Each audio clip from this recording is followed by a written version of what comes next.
चलिए दोस्तों, यहाँ पे केमिस्ट्री के कुछ महत्वपूर्ण क्वेश्चन को लेकर आए हैं।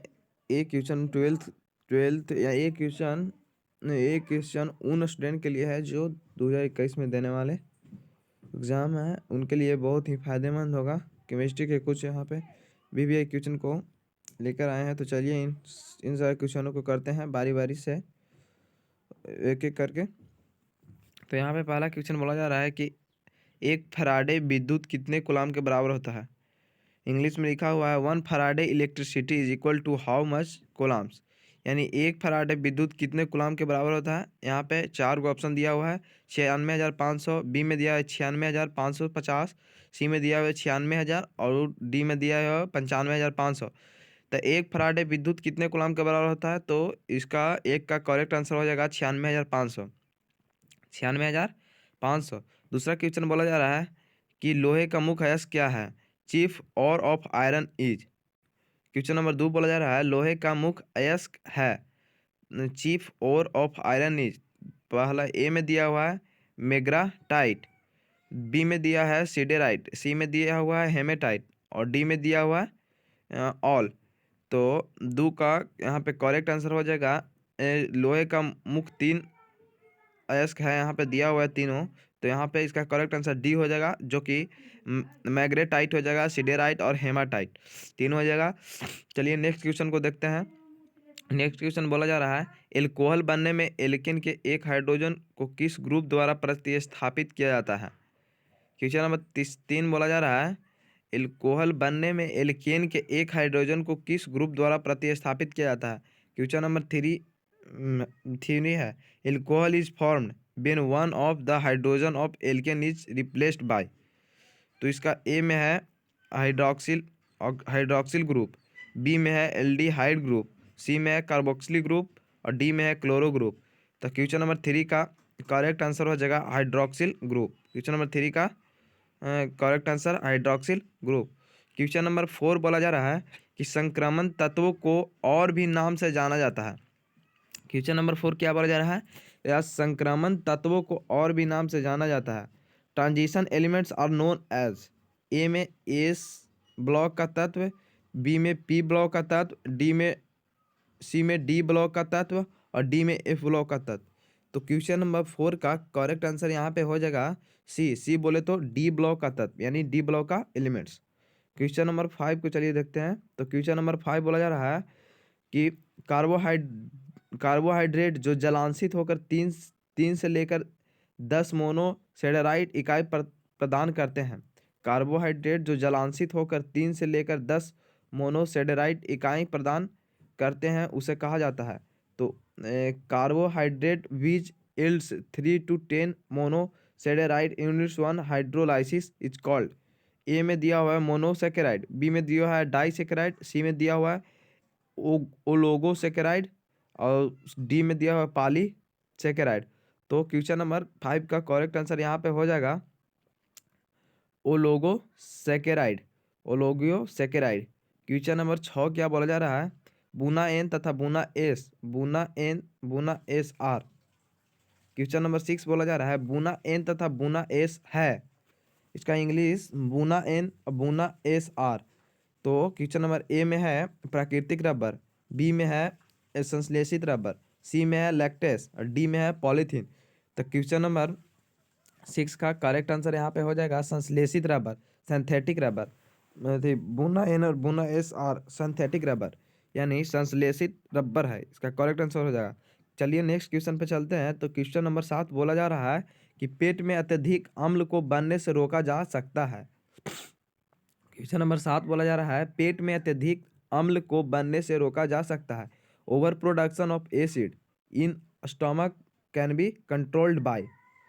क्या बोला जा रहा है question number 7, over production of acid in stomach can be controlled by. A में है प्रत्याम्ल, बी में है पिड़हारी, सी में है ज्वरनाशी और डी में है प्रतिजैविक। तो क्वेश्चन नंबर 7 का यहाँ पे करेक्ट आंसर यहाँ पे ए हो जाएगा, ए यानी प्रत्याम्ल यानी एंटासिड, एंटासिड। CH3COOH का IUPAC नाम, IUPAC name of CH3COOH is. तो ए में है मेथिनोइक अम्ल, बी में है एथेनोइक अम्ल, और यहाँ पे तो क्वेश्चन नंबर 8 का यहाँ पे करेक्ट आंसर हो जाएगा, यहाँ पे हो जाएगा इथेनोइक अम्ल, यानी CH3COOH का IUPAC नेम इथेनोइक अम्ल होता है, इथेनोइक अम्ल। क्वेश्चन नंबर चलिए 8 हो गया, तो अब यहाँ पे 9 देख लिया जाए। क्वेश्चन नंबर 9 क्या बोला जा रहा है, तो यहाँ पे देखिए क्वेश्चन नंबर 9 बोला जा रहा है कि सुक्रोज का फार्मूला है, यानी फार्मूला ऑफ सुक्रोज। ए में दिया हुआ है C12H22O12, बी में दिया हुआ है C12H22O11, और सी में दिया हुआ है C12H24O11, डी में दिया हुआ है C12H22O10। यानी क्वेश्चन नंबर 9 का यहाँ पे करेक्ट आंसर हो जाएगा, सुक्रोज का सूत्र हो जाएगा बी यानी कि C12H22O11, C12H22O11। क्वेश्चन नंबर 10 बोला जा रहा है CH3CH2NH2 को कहा जाता है। क्वेश्चन नंबर 10 बोला जा रहा है CH3CH2 और NH2 को कहा जाता है, तो यहाँ पे इसका करेक्ट आंसर हो जाएगा यानी इथाइन एमीन। क्वेश्चन नंबर 10 को क्या कहा जाएगा, इथाइन एमीन। क्वेश्चन नंबर 10 का करेक्ट आंसर यहाँ पे इथाइन एमीन हो जाएगा। क्वेश्चन नंबर चलिए 11 देखते हैं। तो क्वेश्चन नंबर 11 है कि आवर्त सारणी के ग्रुप के तत्वों को जाना जाता है। क्वेश्चन नंबर यहाँ पे 11 क्या बोला जा रहा है, आवर्त सारणी के ग्रुप 1 के तत्वों को जाना जाता है। Group 1 elements of periodic table are known as. तो 4 ऑप्शन यहाँ पे दिया हुआ है। ए में दिया हुआ है क्षारीय धातु, बी में दिया हुआ है क्षारीय भूमिज धातु, सी में दिया हुआ है अक्रिय गैस, और डी में दिया है नन ऑफ दीज। तो क्वेश्चन नंबर 11 का करेक्ट आंसर यहाँ पे हो जाएगा क्षारीय धातु। देखिए दोस्तों, ये क्वेश्चन बहुत इंपॉर्टेंट है, जो कि 12th आने वाले 2021 में एग्ज़ाम के लिए बहुत ही हेल्पफुल होगा। ये कितना भी कहिए तो कम ही पड़ेगा। ये क्वेश्चन बहुत ही देख लीजिएगा, क्वेश्चन बैंक उठा के जो लगभग मतलब मिलता जुलता क्वेश्चन है। तो यहाँ पे चलिए 11 हो गया, तो यहाँ पे 12 देखते हैं। यहाँ पे 12 बोला जा रहा है कि 12 में बोला जा रहा है एक विधि जिसमें किसी धात्विक अयस्क को हवा की अधिकता में उसके गलनांक के नीचे गर्म किया जाता है, उसे कहते हैं। क्वेश्चन नंबर 12 क्या बोला जा रहा है, एक विधि जिसमें किसी धात्विक अयस्क को हवा की अधिकता में उसके गलनांक के नीचे गर्म किया जाता है, उसे कहते हैं। A process of heating ore of a metal excess of air below its melting point is called. A process of heating ore of a metal excess of air below its melting point is called. Question number 12 का answer हो जाएगा यहाँ पे 4 option दिया हुआ है। तो 4 option में फर्स्ट ए में क्या दिया हुआ है, भर्जन को इंग्लिश में रोस्टिंग बोला जाता है। बी में दिया हुआ है प्रगलन को इंग्लिश में मेल्टिंग, और सी में निस्तापन यानी कैल्सिनेशन, और डी में ऑल दिया हुआ है। तो क्वेश्चन नंबर यहाँ पे 12 का करेक्ट आंसर यहाँ पे हो जाएगा भर्जन यानी रोस्टिंग हो जाएगा। क्वेश्चन नंबर 13 देखिए, क्वेश्चन नंबर 13 क्या है, कॉपर धातु का शोधन निम्नलिखित में से किस विधि द्वारा किया जाता है। क्वेश्चन नंबर 13 क्या बोला जाए, कॉपर धातु का शोधन निम्नलिखित में किस विधि द्वारा किया जाता है। Copper metals is prepared is by. A में क्वेश्चन नंबर 13 में यहाँ पे 4 ऑप्शन दिया हुआ है। ए में क्या है, वैद्युत अपघटनी शोधन, बी में दिया हुआ है मंडल परिष्करण, सी में दिया वर्ण लेखनी, डी में दिया है कोई नहीं। तो यहाँ पे 13 का करेक्ट आंसर यहाँ पे हो जाएगा ए बोले तो वैद्युत अपघटनी शोधन। क्वेश्चन नंबर 14 की बात करें तो क्वेश्चन नंबर 14 बोला जा रहा है अमोनिया आर्द्र लाल लिटमस पत्र को किस रंग में बदल देता है। क्वेश्चन नंबर 14 बोला जाता है अमोनिया आर्द्र लाल लिटमस पत्र को किस रंग में बदल देता है।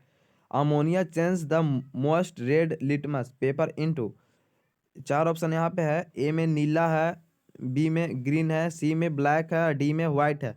तो यहाँ पे 14 का करेक्ट आंसर यहाँ पे आप लोग का करेक्ट आंसर यहाँ पे ब्लैक हो जाएगा, यानी कि अमोनिया आर्द्र लाल लिटमस पत्र को नीला रंग में बदल देता है। तो चलिए यहाँ पे नेक्स्ट क्वेश्चन की बात करें तो नेक्स्ट क्वेश्चन 15 नंबर बोला जा रहा है कि उजला और पीला फास्फोरस है।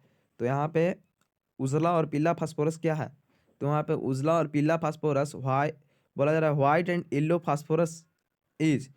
तो ए में है अल्ट्रोट्रोप्स, बी में है आइसोट्रोप्स, और सी में है आइसोबार्स, और डी में है आइसोन्यूट्रॉनिक यानी 15 नंबर का क्वेश्चन हो जाएगा अपरूप, यानी उजला और पीला फास्फोरस आपस में अपरूप है, इसे इंग्लिश में ऑल्ट्रोट्रोप्स बोला जाता है। क्वेश्चन नंबर 15 हो गया। क्वेश्चन नंबर यहाँ पे चलिए अब 16 देखते हैं। तो क्वेश्चन नंबर 16 बोला जा रहा है कि नाइट्रिक अम्ल तैयार किया जाता है, nitric acid is prepared by. दोस्तों यहाँ पे 16 नंबर क्वेश्चन क्या बोला जा रहा है, तो 16 नंबर क्वेश्चन यहाँ पे बोला जा रहा है कि नाइट्रिक अम्ल तैयार किया जाता है, nitric acid is prepared by. तो यहाँ पे नाइट्रिक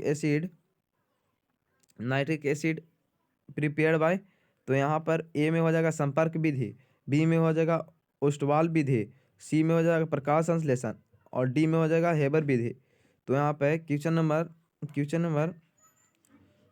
16 का यहाँ पे करेक्ट आंसर हो जाएगा ओस्टवाल विधि, यानी ओस्टवाल मेथड द्वारा यहाँ पे तैयार किया जाता है, नाइट्रिक एसिड को ओस्टवाल मेथड द्वारा प्रिपेयर किया जाता है। क्वेश्चन नंबर 17 चलिए क्वेश्चन नंबर 17 देखते हैं। तो यहाँ पे क्वेश्चन नंबर 17 बोला जा रहा है कि नाइट्रिक अम्ल का सूत्र है, यानी फार्मूला ऑफ नाइट्रिक एसिड।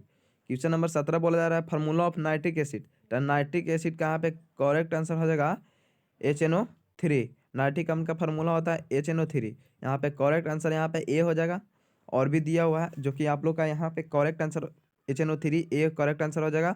यानी क्वेश्चन नंबर अब 18 की बात करें तो बोला जा रहा है K4 इंटू Fe CN के होल 6 में Fe का ऑक्सीकरण संख्या है, यानी the oxidation number of Fe in K4 into Fe into CN to the power 2 whole 6 में इसका ऑक्सीडेशन नंबर। तो यहाँ पे 18 का क्वेश्चन यहाँ में ए में दिया है +2, बी में दिया है +3 और सी में दिया हुआ है -2 और डी में दिया हुआ है -3। तो यहाँ पे आप लोग का 18 का यहाँ पे करेक्ट आंसर जो कि ए यानी +2 हो जाएगा। क्वेश्चन नंबर 19 में बात किया जाए तो यहाँ पे PCl5 एक है, तो PCl5 एक क्या है, तो यहाँ पे ए में ऑक्सीकरण है, बी में अपकरण है, सी में बोथ है और डी में नन है। तो क्वेश्चन नंबर यहाँ पर 19 का करेक्ट आप लोग का आंसर हो जाएगा ए, यानी कि ऑक्सीकरण ऑक्साइडाइजिंग एजेंट है, यानी PCl5 एक ऑक्साइडाइजिंग एजेंट है। यहाँ पे क्वेश्चन नंबर 20 देखा जाए तो K3Fe और CN टू दी होल 6 एक है, यहाँ पे K3APCN के होल 6 इज है। तो यहाँ पे ए में दिया हुआ है द्विक लवण यानी डबल साल्ट, और बी में है उपसह संयोजक यौगिक कॉम्प्लेक्स कंपाउंड, सी में है अम्लीय लवण यानी एसिडिक साल्ट और डी में है साधारण लवण यानी कॉमन साल्ट। तो यहाँ पे क्वेश्चन नंबर 20 का आप लोग का करेक्ट आंसर हो जाएगा उपसह संयोजक यौगिक कॉम्प्लेक्स कंपाउंड। चलिए नेक्स्ट क्वेश्चन NH3 यानी अमोनिया में N का संकरण है, यानी the hybridisation of N in NH3 यानी क्वेश्चन नंबर 21 बोला जा रहा है कि NH3 में N का संकरण है, संकरण का इंग्लिश हाइब्रिडाइजेशन होता है। तो यहाँ पे the hybridisation of N in NH3, तो ए में दिया हुआ है sp3, बी में दिया हुआ है sp2, सी में दिया हुआ है sp और डी में दिया हुआ है D2sp3। तो आप लोग का क्वेश्चन नंबर 21 का यहाँ पे चलिए देखते हैं। तो यहाँ पे करेक्ट आंसर इसका ए हो जाएगा जो कि sp3, यानी NH3 में N का संकरण sp3 होता है। क्वेश्चन नंबर 22 की बात करें तो अमोनिया में H2SO4 के साथ और कौन सा अवयव उपस्थित है, यानी अमोनियम में H2SO4 के साथ कौन सा अवयव उपस्थित है। तो यहाँ पे इंग्लिश इसका होगा oleum is composed of H2SO4 and which constituent. तो 22 का ए में दिया हुआ है SO2, बी में दिया हुआ है SO3 और सी में दिया है H2S, डी में दिया हुआ है HSO4। तो यहाँ पर क्वेश्चन नंबर 22 का यहाँ पे करेक्ट आंसर हो जाएगा बी में SO3। क्वेश्चन नंबर 22 का करेक्ट आंसर यहाँ पे बी हो जाएगा। चलिए क्वेश्चन नंबर यहाँ पे देखते हैं 30 में दिया हुआ है C6H5OH। C6H5OH का यौगिक नाम यानी the name of compound C6H5OH is. Question number 30 की बात करें तो यहाँ पे ए दिया हुआ है बेंजिल हाइड्रोक्साइड, बी दिया हुआ है फिनॉल और सी दिया हुआ है फिनाइल और डी दिया हुआ है बेंजाइल एल्कोहल। तो यहाँ पे 30 का करेक्ट आंसर यहाँ पे हो जाएगा फिनाल। तो 31 की बात कर रहे हैं तो डेंटल का उपयोग किया जाता है, डेटॉल इज यूज्ड, यानी डेटॉल का उपयोग किया जाता है। तो ए में इसका दिया हुआ है संक्रमण हारी और इसका इंग्लिश डिसइंफेक्टेड बी में प्रतिरोधी एंटीसेप्टिक, सी में मलेरिया रोधी एंटी मलेरियल और डी में ऑल दिया हुआ है। तो क्वेश्चन नंबर यहाँ पे 30 का डेंटल का उपयोग किया जाता है, तो यहाँ पे करेक्ट आंसर इसका यहाँ पे हो जाएगा बी। बी बोले तो प्रतिरोधी यानी एंटीसेप्टिक। अब क्वेश्चन नंबर 32 देखिए, यहाँ पे क्वेश्चन नंबर 32 बोला जा रहा है कि H2SO4 है एक क्या है, यानी क्वेश्चन नंबर 32 बोला जाता है कि H2SO4 है एक।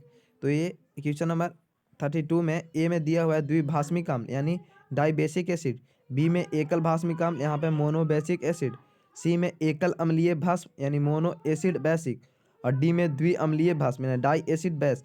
तो क्वेश्चन नंबर 32 की बात करें तो यहाँ पे H2SO4 एक द्विभाषमिक अम्ल है जो कि डाइबेसिक एसिड है, डाइबेसिक एसिड है। क्वेश्चन नंबर 33 चलिए देख लेते हैं। तो क्वेश्चन नंबर 33 बोला जा रहा है, क्वेश्चन नंबर 33 बोला जा रहा है, क्या बोला जा रहा है क्वेश्चन नंबर 33 कि CH4 में सिग्मा बंधों की संख्या है, यानी number of sigma bond in CH4। Question number 33 क्या बोला जा रहा है कि number of sigma bond in CH4। तो यहाँ पे क्वेश्चन नंबर 33 में ए में 4 है, बी में 3 है, सी में 2 है और डी में 1 दिया हुआ है। तो क्वेश्चन नंबर 33 का यहाँ पे करेक्ट आंसर आप लोग का हो जाएगा ए बोले तो 4, यानी करेक्ट आंसर 4 हो गया। क्वेश्चन नंबर 34 देखते हैं। तो क्वेश्चन नंबर 34 में बोला जा रहा है कि आवर्त सारणी में द्वितीय आवर्त में तत्वों की संख्या है, यानी क्वेश्चन नंबर 34 क्या बोला जा रहा है कि आवर्त सारणी में द्वितीय आवर्त में तत्वों की संख्या है। तो यहाँ पे इसका इंग्लिश देखिए लिखा हुआ है साइड में कि second period of periodic table contains elements, second period of periodic table contains element. तो यहाँ पे 4 ऑप्शन दिया हुआ है जो कि इस प्रकार है। तो ए में है 2, बी में है 8, सी में है 18 और डी में है 32। तो 34 का यहाँ पे करेक्ट आंसर आप लोग का बी हो जाएगा, बी जो कि 8। क्वेश्चन नंबर 35, शुद्ध जल का पीएच होता है पीएच ऑफ प्योर वाटर। 35 ए में है 1, बी में है 4, सी में है 3, डी में है 7। तो क्वेश्चन नंबर 35 का यहाँ पे करेक्ट आप लोग का आंसर यहाँ पे डी बोले तो 7। 36 की बात करें तो C2 में सिग्मा और पाई बंधन की संख्या है, C2 में सिग्मा और पाई बंधन की संख्या है। Number of pi and sigma bonds in C2 molecules is are. तो यहाँ पे 36 की बात करूँ तो ए में है 1 सिग्मा एंड 1 पाई, बी में 1 सिग्मा एंड 2 पाई, सी में 2 सिग्मा ओनली और डी में है 2 पाई ओनली। तो यहाँ पे 36 का यहाँ पे करेक्ट आंसर आप लोग का सी हो जाएगा जो कि 2 पाई ओनली होगा। C2 में सिग्मा और पाई बंधनों की संख्या यहाँ पे 2 पाई ओनली हो जाएगा। 36 की बात करें तो percentage of free space in BCC, percentage of free space in BCC unit cell is, BCC इकाई सेल में मुक्त खाली जगह का प्रतिशत होता है। BCC इकाई सेल में मुक्त खाली जगह का प्रतिशत क्या कितना होता है, तो इसका यहाँ पे 37 हमें ए में दिया हुआ है 32%, बी में दिया हुआ है 34% और सी में दिया हुआ है 28% और डी में दिया है 30%। तो यहाँ पे 37 का यहाँ पे करेक्ट आंसर आप लोग का हो जाएगा ए यानी क्या कितना दिया हुआ है यहाँ पे 32% होता है, यानी BCC इकाई सेल में मुक्त खाली जगह का प्रतिशत मान 32% होता है। चलिए क्वेश्चन नंबर नेक्स्ट देखते हैं। तो क्वेश्चन नंबर नेक्स्ट 38 बोला जा रहा है, 38 यानी कि 38 क्या बोला जा रहा है कि निम्नलिखित में कौन ऑक्साइड धातु की तरह विद्युतीय गुण दर्शाता है। क्वेश्चन नंबर 38 क्या बोला जा रहा है कि निम्नलिखित में कौन ऑक्साइड धातु की तरह विद्युतीय गुण दर्शाता है। तो 38 का यहाँ पे करेक्ट आंसर हो जाएगा दिया हुआ है 4 ऑप्शन दिया हुआ है। ए में दिया हुआ SiO2 और बी में दिया हुआ AmGO2 और नेक्स्ट यहाँ पे देख लेते हैं सी में दिया हुआ है साम्यावस्था प्राप्त करने के समय को कम कर देता है ये, और डी में दिया हुआ है प्रतिक्रिया में ऊर्जा प्रदान करता है। तो यहाँ पे एक कितना नंबर क्वेश्चन था 38। तो अब यहाँ पे 38 हो गया, 38 हो गया। 38 का यहाँ पे करेक्ट आंसर अभी नहीं चूज हुआ है। तो चलिए यहाँ पे 38 में और सी में दिया SO2 और डी में दिया है CrO2। तो यहाँ पे 38 का करेक्ट आंसर यहाँ पे हो जाएगा डी यानी CrO2। 39 बोला जा रहा है कि निम्नलिखित में कौन बेरवरदार ठोस है। क्वेश्चन नंबर 39 बोला जा रहा है कि निम्नलिखित में कौन बेरवरदार ठोस है। तो क्वेश्चन नंबर 39 का यहाँ पे करेक्ट आंसर आप लोग का हो जाएगा, ए में दिया हुआ है ग्रेफाइड, बी में दिया हुआ है क्वार्ट्ज ग्लास, सी में दिया हुआ है क्रोम एलम, डी में दिया है सिलिकॉन कार्बाइड। तो which of the following is a amorphous solid. तो यहाँ पे 39 का करेक्ट आंसर यहाँ पे बी हो जाएगा, यानी बी बोले तो क्वास्ट ग्लास। क्वेश्चन नंबर 39 हो गया। अब क्वेश्चन नंबर 40, चलिए क्वेश्चन नंबर 40 भी देख लेते हैं। बहुत ही सिंपल है, बारी बारी से आप लोग देखते जाइए, बहुत ही दिमाग में अच्छी तरह सेट हो जाएगा। देखते जाइए, खाली देखते जाइए, साथ में अपना पढ़ते देखते जाइए, बोलते जाइए। क्वेश्चन नंबर 40 बोला जा रहा है, निम्नलिखित जलीय घोल में किस का क्वथनांक अधिकतम होगा।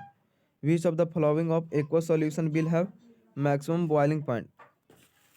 तो क्वेश्चन नंबर 40 में ए में 1.0 मिलियन NaOH, बी में दिया हुआ है 1 मिलियन Na2SO4, सी में दिया हुआ है 1 मिलियन NH4NH3, डी में दिया हुआ 1 मिलियन KNO3।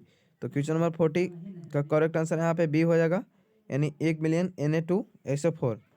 क्वेश्चन नंबर 41, यहाँ पे क्वेश्चन नंबर 41 बोला जा रहा है, एक गोल जिसका प्रसरण दाब 300 केल्विन पर 0.0821 वायुमंडल है, इस घोल का सांद्रण क्या होगा। क्वेश्चन नंबर 41 बोला जा रहा है, एक घोल जिसका प्रसरण दाब 300 केल्विन पर 0.0821 वायुमंडल है, इस घोल का सांद्रण क्या होगा। A solution whose osmotic pressure is 0.082 atm at 300 kelvin, what will be the concentration of this solution. तो ए में दिया हुआ है 0.66 मिलियन, बी में दिया हुआ है 0.32 मिलियन, सी में दिया हुआ है 0.066 मिलियन और डी में दिया हुआ है 0.033 मिलियन। तो यहाँ पे 41 का करेक्ट आंसर डी यानी 0.033 मिलियन। क्वेश्चन नंबर 42, HCl एवं H2O के स्थिर क्वथनांक मिश्रण में होगा। The azeotropic mixture of HCl and H2O will contains. तो यहाँ पे क्वेश्चन नंबर 40 का यहाँ पे देखिए करेक्ट आंसर यहाँ पे मिस प्रिंटिंग हो गया है, जो कि नहीं दिया हुआ। तो इसमें देखकर चलिए देखते हैं, नेक्स्ट क्वेश्चन को देखते हैं। चलिए यहाँ पे नेक्स्ट वीडियो में उसका डिस्कशन कर दिया जाएगा। अब देख लीजिए यहाँ पे क्वेश्चन नंबर 43 बोला जाता है कि एक फराडे विद्युत धारा प्रवाहित करने पर प्राप्त मात्रा। क्वेश्चन नंबर बैक देते हैं तो 42 था, यहाँ देखिए यानी 43 की बात करें तो एक फराडे विद्युत धारा प्रवाहित करने पर प्राप्त मात्रा बराबर होगी। What will be the quantity obtained when a Faraday current flows. यानी ए में है 1 ग्राम समतुल्य, बी में है 1 ग्राम मोल, सी में है विद्युत रासायनिक तुल्यांक और डी में है आधा ग्राम समतुल्यांक। तो क्वेश्चन नंबर 3 का में बोला जा रहा है, एक फराडे विद्युत द्वारा धारा प्रवाहित करने पर प्राप्त मात्रा होगी। तो यहाँ पे 43 का यहाँ पे करेक्ट आंसर आप लोग का सी हो जाएगा, जो कि सी में दिया हुआ है विद्युत रासायनिक तुल्यांक यानी इलेक्ट्रोकेमिकल इक्विवेलेंट। क्वेश्चन नंबर 43 हो गया। क्वेश्चन नंबर 44 चलिए देख लेते हैं। क्वेश्चन नंबर 44 भी बहुत इजी है, देखते जाइए। क्वेश्चन नंबर 44 बोला जा रहा है कि किसी वस्तु के प्रतिक्रिया करने का दर निर्भर करता है। क्वेश्चन नंबर 44 बोला जा रहा है कि किसी वस्तु की प्रतिक्रिया करने का दर निर्भर करता है। The rate of reaction of any substance depend on. तो क्वेश्चन नंबर 44 यहाँ पे 44 में ए में दिया हुआ है परमाणु भार, बी में दिया हुआ है समतुल्य भार, सी में दिया हुआ है अनुभार और डी में दिया हुआ है अणु सक्रिय भार। तो यहाँ पे 44 का यहाँ पे करेक्ट आंसर आप लोग का डी हो जाएगा, जो कि सक्रिय भार यानी एक्टिव मास। क्वेश्चन नंबर 45 देख लीजिए। क्वेश्चन नंबर 45 बोला जा रहा है कि शून्य कोटि अभिक्रिया के लिए यानी 4 ऑर्डर रिएक्शन ए में दिया हुआ है ए यानी टी के पावर हाफ ए और बी में दिया हुआ है t to the power half a alpha into a by a, C में दिया हुआ है t to the power half alpha into a square, D में दिया हुआ है टी के power half alpha into a by a square. तो यहाँ पे 45 का यहाँ पे करेक्ट आंसर आप लोग का हो जाएगा ए, यानी कि टी के पावर हाफ थी अल्फा इंटू ए। क्वेश्चन नंबर 46 चलिए देख लेते हैं। उत्प्रेरक एक वस्तु है जो, यानी क्वेश्चन नंबर 46 क्या बोला जा रहा है कि catalyst is an substance that, catalyst is an substance that. तो यहाँ पे चार ऑप्शन इस प्रकार है। तो चारों ऑप्शन को चलिए बारी बारी से देख लेते हैं। यहाँ पे चारों ऑप्शन को बारी बारी से देख लेते हैं। ए में दिया हुआ एक उत्पाद के समावस्था सांद्रण को बढ़ा देता है, यानी बी में दिया हुआ प्रतिक्रिया के साम्यावस्था को स्थिरांक को परिवर्तित कर देता है।